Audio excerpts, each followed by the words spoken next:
sitaw recipe. Ititago natin yung kuko natin kasi yan, sitaw recipe with liempo. So first, i-ano muna natin yung liempo natin. Ginubin yung pasta.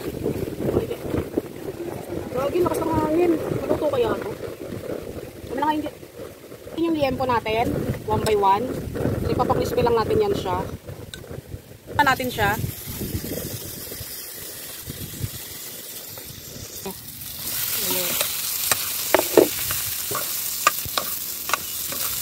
Susunod na natin yung sitaw. Tapos na to guys.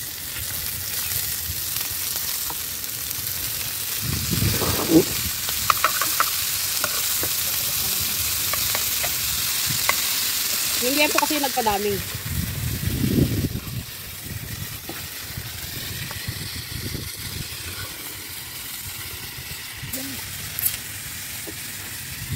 So, lalagyan natin siya ng cubes na tip cubes.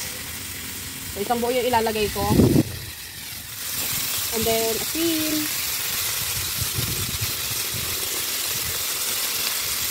Hindi ko sa patinta. And then, paminta.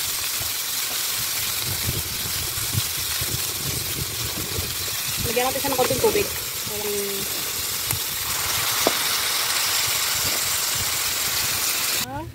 Luin natin siya guys. Wala tayong takip eh. Dapat ito may takip eh. So luin natin siya para yung nilagay natin na lasa ay kumalat. So mamaya na natin ilalagay yung kakang gata na galing pa sa pouch ni Coco Mama. Parang kulang yung gata. So napakadali lang ng luto natin. Rush na rush to guys. Lalagay na natin si Coco Mama. So mukhang kulang yung gata natin. Pero okay lang yan. Kami naman ang kakain. Adjust na lang kayo ha.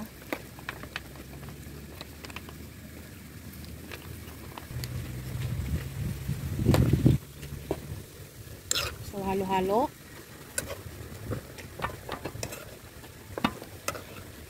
Patutuyuan natin to hanggang wala na siya ng katas. Char.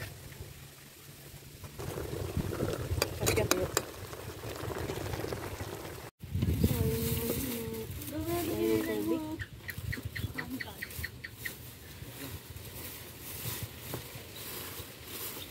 Lansan yan.